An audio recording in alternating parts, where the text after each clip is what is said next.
এই hair স্টাইলটার tutorial তোমাদের সাথে আজকে শেয়ার করব। তবে প্রথমেই বলে রাখি, এই হেয়ার স্টাইলটা টিউটোরিয়ালটা আমি দুটো পার্টে ডিভিশন করেছি, ফ্রন্ট পার্টিশন এবং ব্যাক ভ্যারিয়েশন। তো প্রথমেই ইয়ার টু ইয়ার পার্টিং করে নিয়ে ডি সেকশন এরিয়া আলাদা করে রেখে বাদবাকি হেয়ারটাকে এরকম দুটো পনিটেলে আমি ডিভিশন করে নিয়েছি। এবং বুফনটা ক্রিয়েট করার পরে তোমাদের যাদের ক্লিপ লাগাতে সমস্যা তারা কিন্তু এইভাবে স্টিলের সেকশন ক্লিপ দিয়ে হোল্ড করে তারপরে কিন্তু বল পিন দিয়ে টাক করতে পারো, তাতে তোমাদের অসুবিধা হবে না। তারপরে চলে আসি যে পাফের যে রেস্ট অফ হেয়ারটা থাকে সেটাকে বিনুনি করে নিয়ে এরমভাবে খোপার মতন আটকে নিয়ে তার উপর দিয়ে আমি একটা নেটের স্টাফিং অ্যাড করেছি।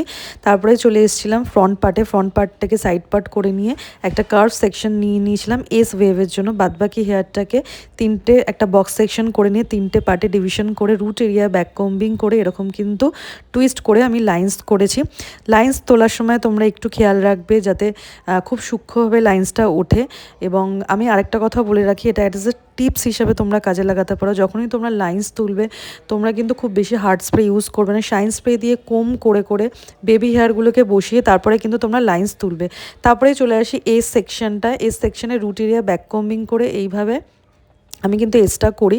এবং তারপরেই চলে এসে সাইড পার্টে এইভাবে হরাইজন্টালি সেকশন করে part by part back combing করে নিয়ে আমি লাইন্স তুলে এবং কানের দিকে আমি টাক করে নিয়েছি। তো আবার নেক্সট পার্টের ভিডিওটা কিন্তু পরের পার্টে আসছে, তোমরা কিন্তু অবশ্যই ফলো করো।